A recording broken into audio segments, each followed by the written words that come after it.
When we hold on to grievance and pain from the past, we keep ourselves from being able to really move into our fullest expression of self. We need to practice forgiveness from the soul recovery perspective, dissipating the energy and releasing the past for good. If you're interested in this profound transformation, I invite you to join me in Colorado the weekend of June 8th and 9th to have an incredible experience with others on this same soul recovery journey. 2 full days of immersion in the soul recovery process where you will indeed leave transformed. You will be able to truly let go of these old pains and step into a new way of being. Check out the show notes for a coupon code and how to register. Recently in my spiritual studies, I read the lines, "Seek not outside yourself for happiness and contentment." And it was such a powerful reminder of where so much of my suffering had been prior to soul recovery, that I wanted everything outside of me to be different. I wanted somebody else, something else, circumstances to be different, my husband to be different, my kids to be different, my life to be different, so that I could be okay, so I could feel okay. As I've done the soul recovery work, it is about learning to turn the attention to ourselves, to seek within, to turn within, and to connect with higher power, to connect with our own healing, to find happiness and contentment. Enjoy the episode. My name is Reverend Rachel Harrison, and this is the Recover Your Soul podcast, a spiritual path to a happy and healthy life. I started Recover Your Soul after having profound changes in my life from my recovery of alcoholism, control addiction, and codependency. I was guided to share the tools and principles of spirituality and soul recovery to help others transform their lives as mine was transformed. For us to overcome external circumstances, we must first turn the attention to ourselves, focusing on inner change. Positive results in our lives will follow. As a spiritual coach, I can support you on your path to make deep and real changes that will bring you a life of peace, happiness, connection, and abundance. Visit the website recoveryoursoul.net to book coaching sessions, read the blog, listen to some of my original music, and subscribe to receive email updates. I think of Recover Your Soul as a community.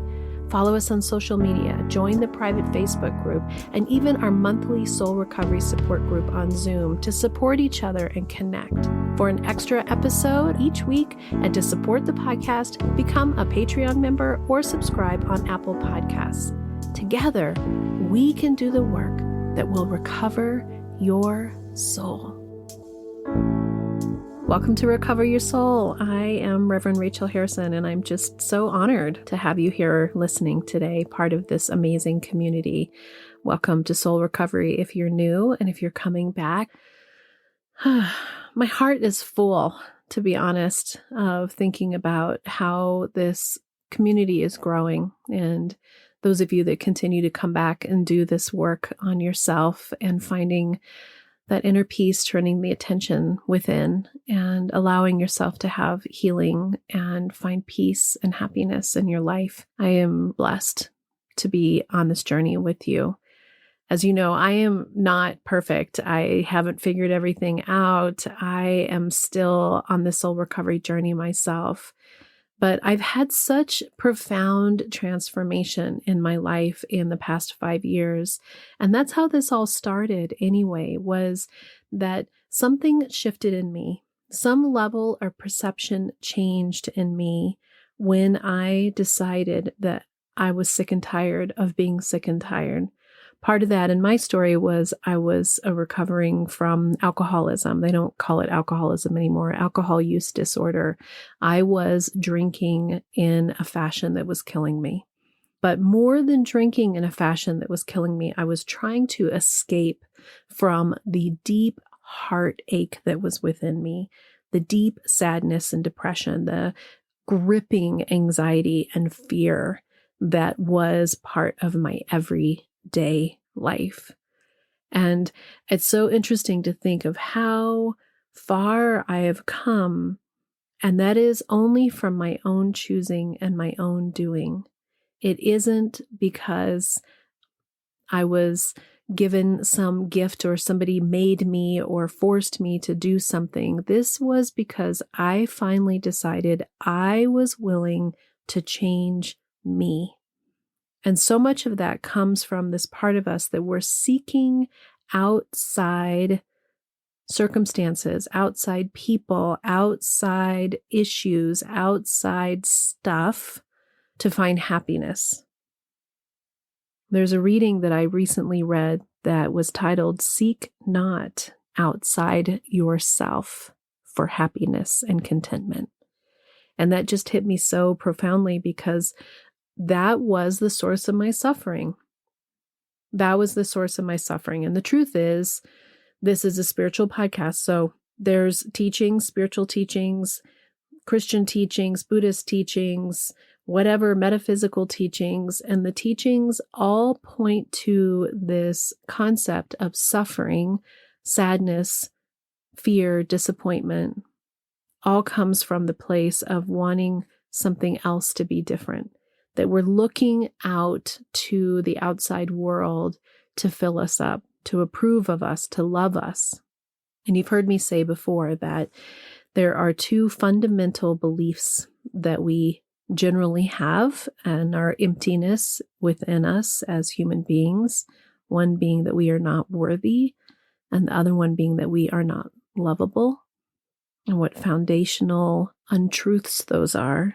And yet they are core belief systems that we all end up with one or the other or both from what is our life, our childhood, our experiences. And this is part of being human. So it's not a judgment, it is an awareness.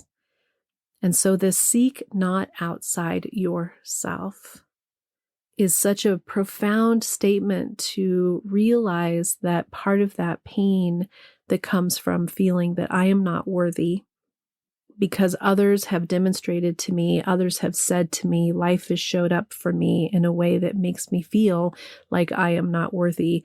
I believe this thing about myself, and so then I'm going around finding evidence of it. And if we go around looking for evidence of these mistruths about ourselves, we will find it because we're actually attracting to us the people and the circumstances and the situations that are going to prove this to be true for us.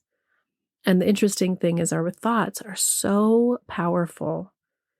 Our beliefs are so powerful that if we are not cautious, we are actually bringing to us only the evidence of what we are not worthy of, what we are not lovable of, and that we have these patterns that repeat and repeat and repeat until we decide that we want to see it differently. We want to live it differently. We want to be it differently.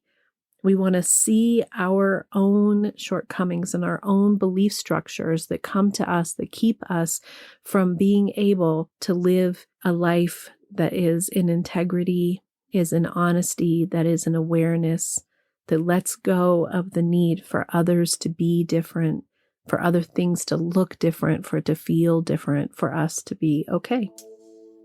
Seek not outside yourself. Do you enjoy listening to the podcast commercial free? I know I am so glad that at this point I can continue to do that for you. And one of the reasons why is because this is a self-supporting podcast. Thank you so much for listening. Thank you so much for being part of the community. The way that you can help support this podcast and community is by going to the website and pressing the donate button, whatever feels right to you. Each donation makes such a big difference and really helps. The other way that supports the podcast, but mostly is here to support you, is to book coaching sessions with me.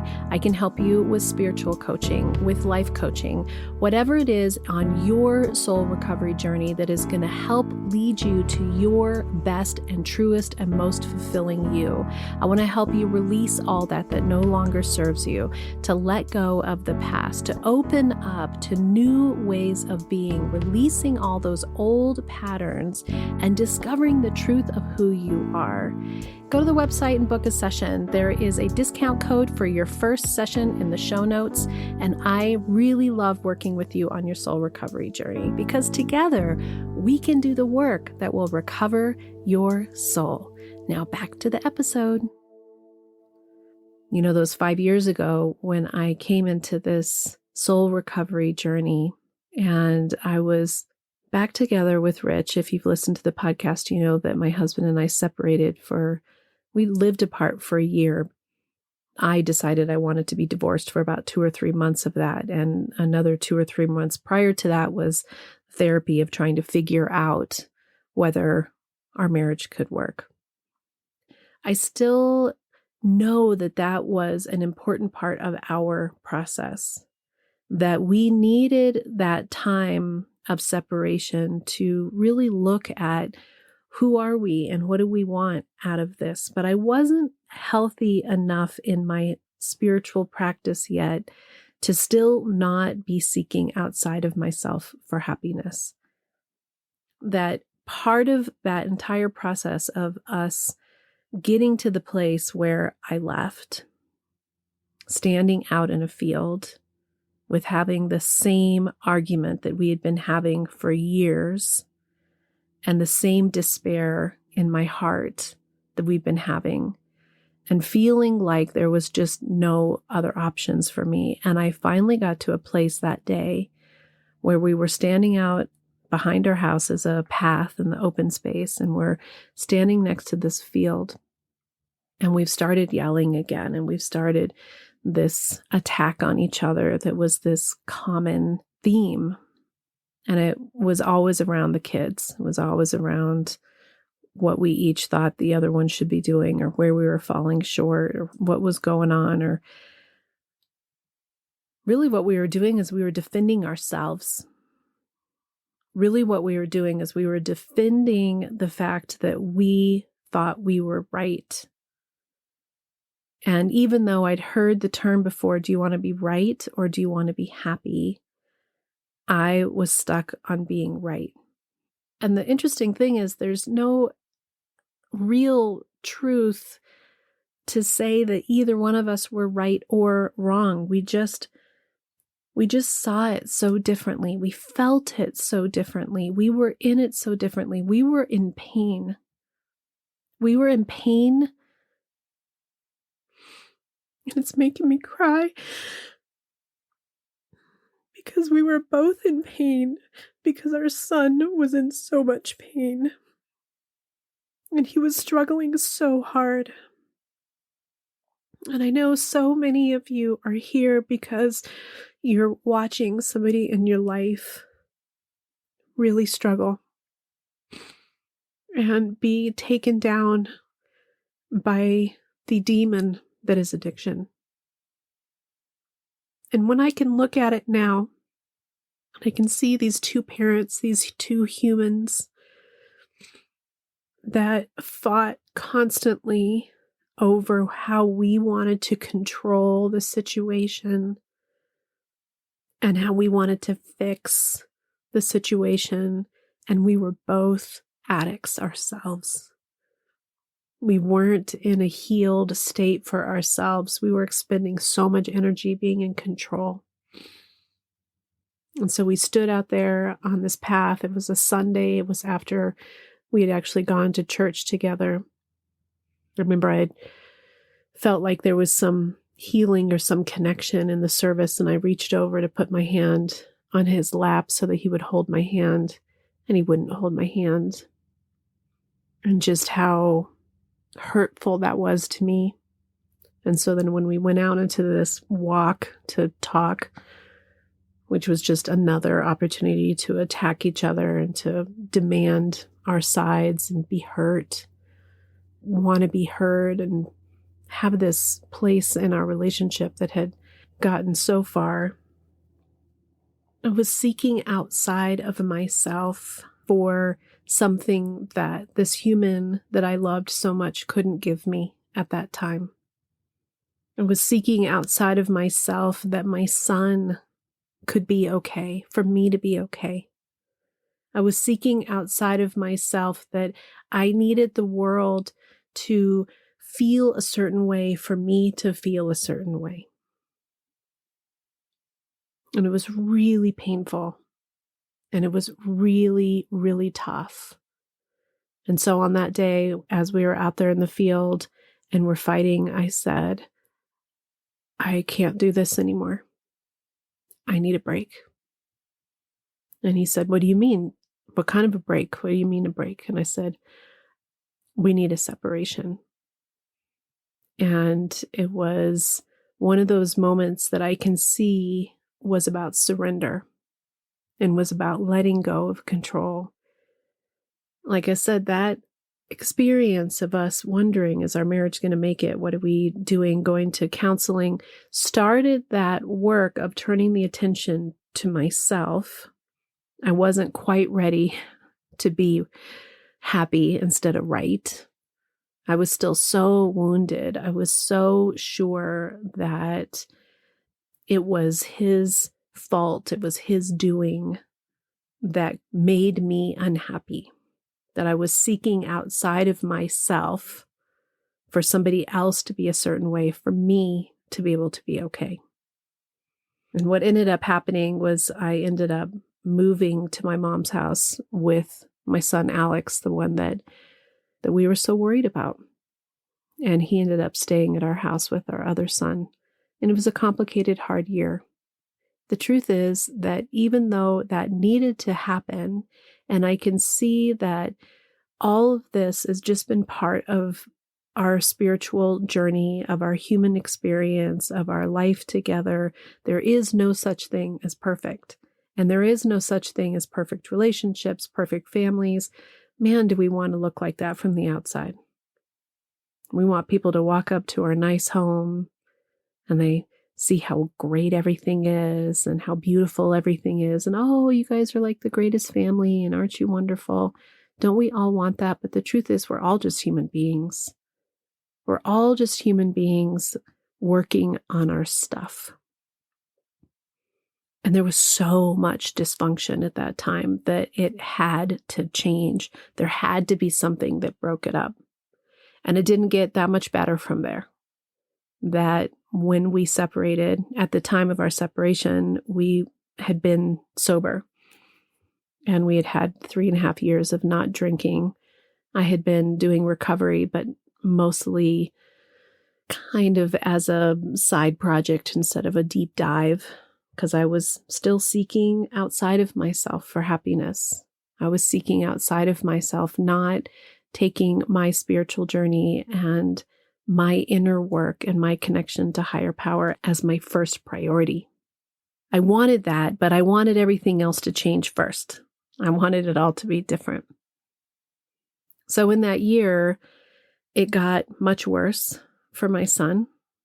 And on some level, it was helpful that I didn't have this daily barrage of my husband and I fighting about it, for us to deal with it on our own terms and to let my son go through what he needed to go through. At the end of it, he was sent to residential rehab. And in that time, Rich and I had decided that we would give our marriage another try. And in our separation, we had both started drinking again, because I was sure he was the alcoholic and he didn't have me fussing at him to not drink. So why should he not drink? And what's interesting to me that I think about is when Alex went to that residential rehab, he went for 6 months, 5 or 6 months. And it was the happiest I'd seen him in his adolescence. And he grew and he changed, but we didn't, because I had actually stopped doing the recovery that I was doing, and I had gone full force into, again, seeking outside of myself for my contentment and my happiness. and clutching onto that control of thinking that I have control of my family and my life and I can fix it. I can make this better. I can fix Rich. I can make him better. I can fix it. I can do it. And if I fix everything out there and if I make everything better and if we become the perfect family and everything works out, then I can relax and I can be happy because it's outside of myself. I got to take care of all this stuff outside of myself. It's not how that went. He came back from rehab. We weren't changed. We were rigid. We were not healed. We were sure that he was the problem. And he immediately relapsed, and it went only downhill from there. And this poor kid, this poor kid who was really trying to get out of his own pain. I'm drinking to get out of my pain. He's using to get out of his pain. And we're just perpetuating the disease of addiction within our family and the disease of dysfunction where people don't take responsibility for themselves, where we're seeking for everybody else to show up a certain way, and we're not taking responsibility for our own happiness and our own healing and doing our own work. We want everybody else to be different.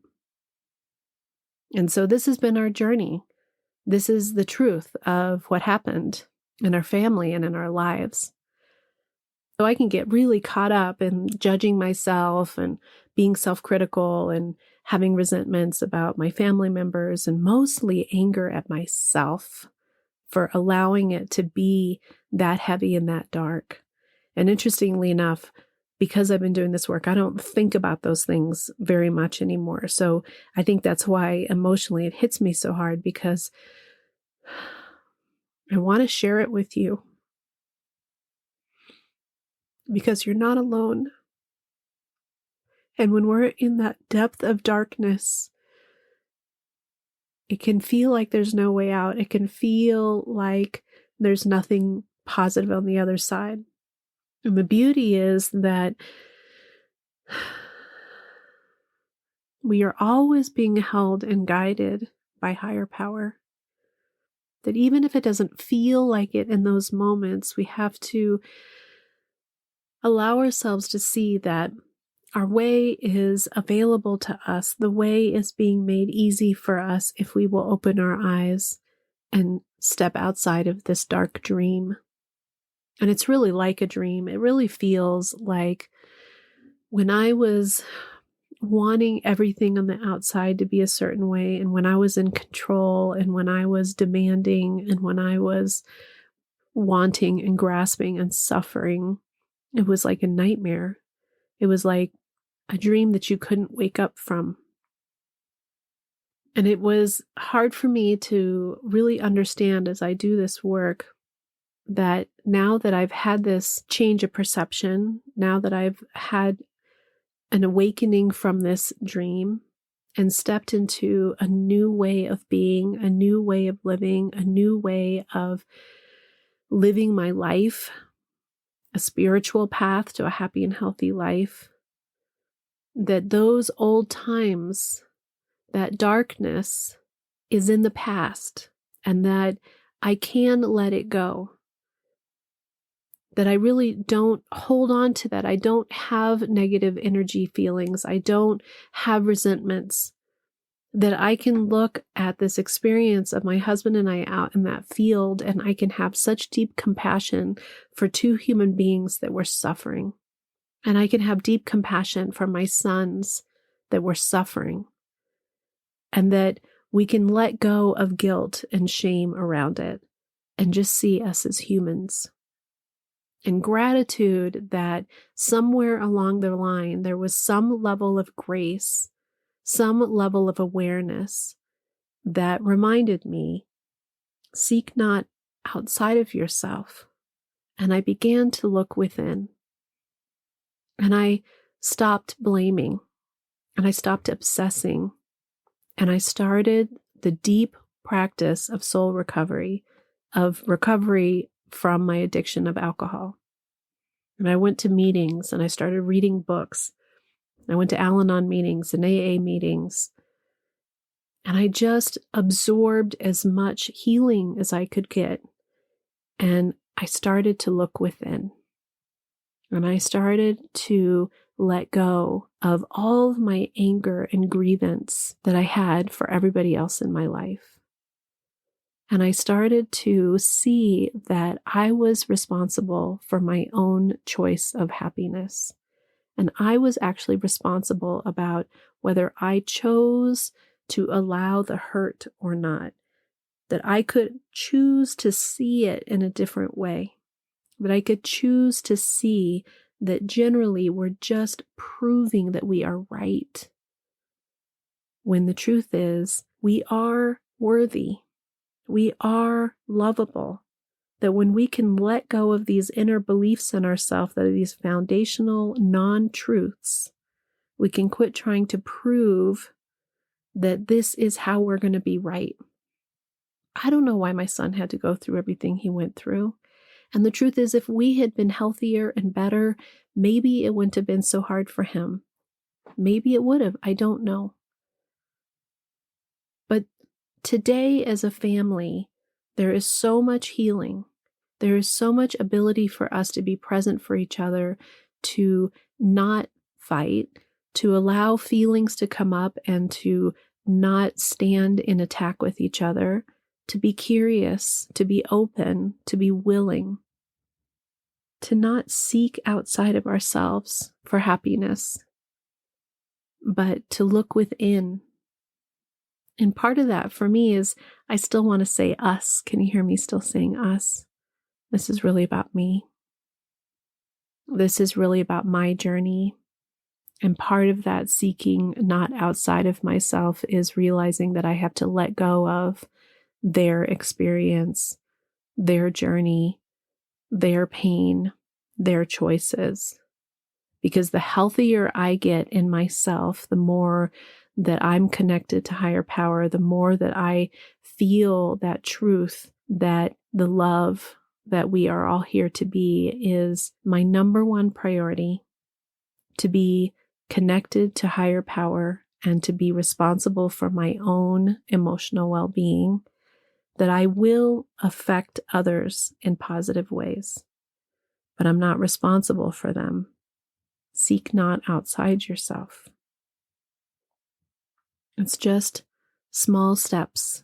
It's small awarenesses. It's small shifts. Choosing to be happy instead of right. Until next time, namaste. Are you wondering, how do I go deeper on my soul recovery journey? Or how do I support this great podcast? Well, here's your call to action. If you're ready for real inner change and would like to work directly with me, visit the website and book a coaching session. I'm here to support you on your unique path. I'm here to help you let go of the past, to deepen your connection with higher power, whatever that is for you, and then to discover and step into a happy and healthy life of your making. You can also become part of the Soul Recovery community. One way is to join the support group. It's the first Monday of every month. It's on Zoom from 6 to 7 p.m. Mountain Time, and you can register on the website and get your Zoom link. It's the same link every month. We're also on social media. Of course, there's Facebook, Instagram, TikTok, YouTube, and now even Insight Timer. Yes, lots of ways to connect. There is even a private Facebook group that will allow you for more communication and conversation about soul recovery with your community. If you'd like an extra bonus episode every Friday, you can become an Apple Podcast subscriber or choose your tier level of giving on Patreon.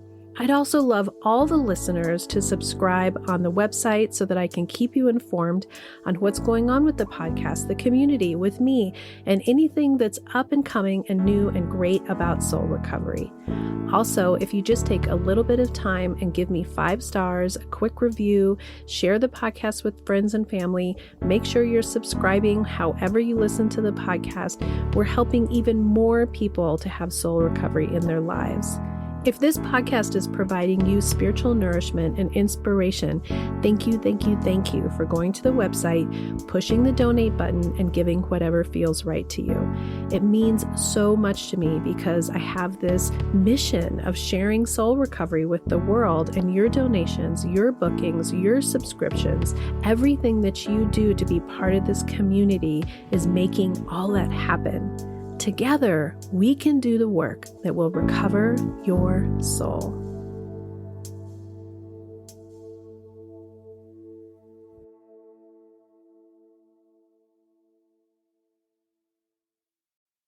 The Recover Your Soul podcast and its content is for educational purposes only and is not allied or representative of any organizations or religions. It's based on the opinions and experience of Reverend Rachel Harrison. Recover Your Soul claims no responsibility to any persons or entity for any liability, loss, damage, or cause alleged to be caused directly or indirectly as a result of its use. Applications or interpretations of the information represented herein. Take what you need and leave the rest.